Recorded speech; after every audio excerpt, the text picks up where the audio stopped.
fruity and a savory. I don't want my cheesecake to taste like a chicken dinner. Right? And we want flavor. We are trying to figure out in the morning brew here. We got this mystery pack of peaks. We don't know what it is. It just says mystery flavors, and one of the mystery flavors is salty. I don't know. Peaks aren't supposed to be salty. No. There's one that's fruity. I can dig. Yeah. Tangy. I can dig. Savory, but in a peep. No. Like that meat flavored peep. Like I'm not a fan. We know what bubble gum. We know what party cake is. Maybe we'll rip into this in a minute. And just figure out. Maybe you'll get the salty one. Hopefully. Yes. But you've been going through the program at C&M, and that's something it's pretty interesting. It's pretty new. Do you go thinking back 40 years? I mean, how would that have helped you guys start your company? Probably a lot.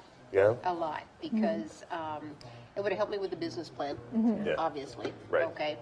And I would be able to interpret the reports, because so much is just self-taught. How many years did it take you to get to the point where you felt comfortable interpreting those reports and getting through the tax season and getting through all of that stuff? Probably about 5 years, 5, 6, 7 years, and still.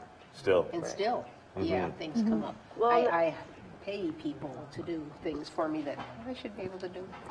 Right.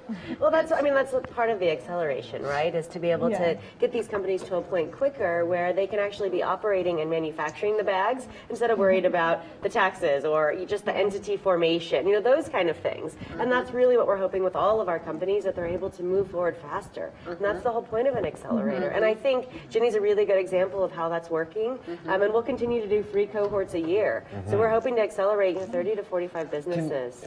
But can a company that's been in business 40 years drop on into and learn something? So that's an interesting thing. That's one of the things we've talked about, is doing a cohort of businesses that have been around for a lot longer, because there's actually a huge need in the community. There's a lot of emphasis on startups, and there's not necessarily a lot of emphasis on companies that have been around for a long time but could use the help, marketing, figuring out marketing to your next population, that kind of thing. So we're working on developing a program just for them.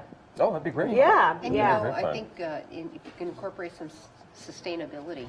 Exactly. I think that's exactly right. Sustainability, and scalability. Forecast, right, scalability. And for a lot of these businesses, is like what's the next step? What's the transition? If you decide that you would like to retire, who do you have anyone your successor lined up? I mean, I think a lot of businesses that have been around for a long time are thinking through those kind of issues. So we're working through potentially a cohort that's focused on businesses that have been in existence much longer. Yeah.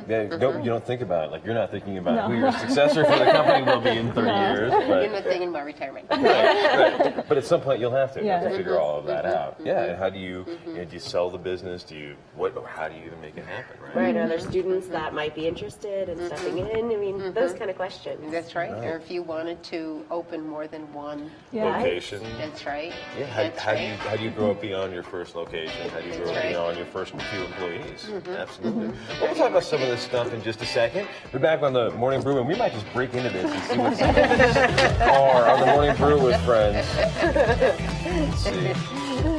Janice won't mind.